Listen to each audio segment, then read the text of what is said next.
একটা মাকড়সার নামে আল্লাহ পাক সূরা দিয়েছেন।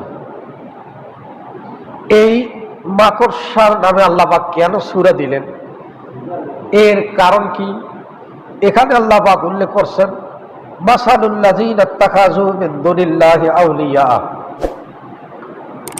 যারা আল্লাহ ব্যতীত অপরকে বন্ধু হিসাবে গ্রহণ করে, আল্লাহ বলছেন কামাসালিল আনকাবুত, তাদের দৃষ্টান্ত হচ্ছে মাকড়সার মতো।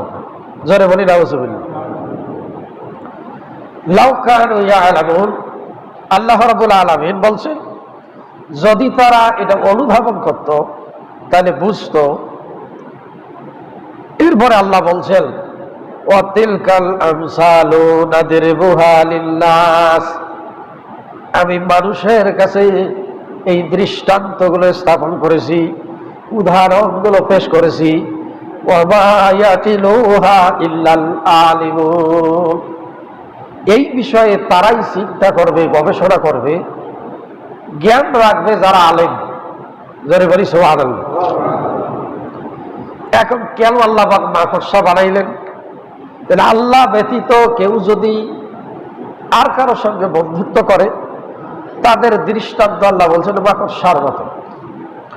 মাকড়সার ঘর আল্লাহ পাক কোরআনে কারিমে বলছেন পৃথিবীতে যত ঘর আছে, এই ঘরের মধ্যে হচ্ছে সবচেয়ে দুর্বলতম ঘর হচ্ছে মাকড়সার জাল।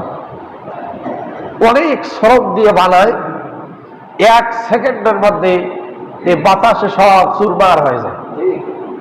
তাদের এই পরিশ্রমের কোনো সার্থকতাই থাকে না। অনুরূপ যারা আল্লাহ ব্যতীত অন্যকে বন্ধু হিসাবে গ্রহণ করে, অন্যের কাছে কোনো সাহায্য পাওয়ার আশা করে, অন্যের কাছে এরকম অনেক কিছু তাদের ধরম বহরম শুরু করে লাভবান হওয়ার জন্য, আল্লাহ বলছেন তাদের দৃষ্টান্ত এই মাকড়সার মতো।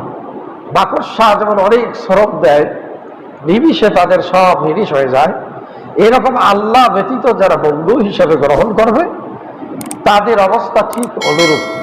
জোরে বলি নাউযুবিল্লাহ। এখন এই আয়াতের ব্যাখ্যায় মুফাসসির কিরাম, অনেক সাহাবা আজমাইন নিজে অনুশোচনা করেছেন যে আল্লাহ পাক বলছেন যে আল্লাহ পাক কোরআনে অনেক দৃষ্টান্ত স্থাপন করেছেন, এই দৃষ্টান্তগুলো একমাত্র আলেমগণ বুঝবে। কিন্তু তারা যদি না বোঝে তাহলে দেখা যাচ্ছে তারা এটা আলেমই নয়। যারা বলি নাউযুবিল্লাহ। এই আয়াতের ব্যাখ্যা আল্লাহর কাছে কে আলেম? আলেম কারা?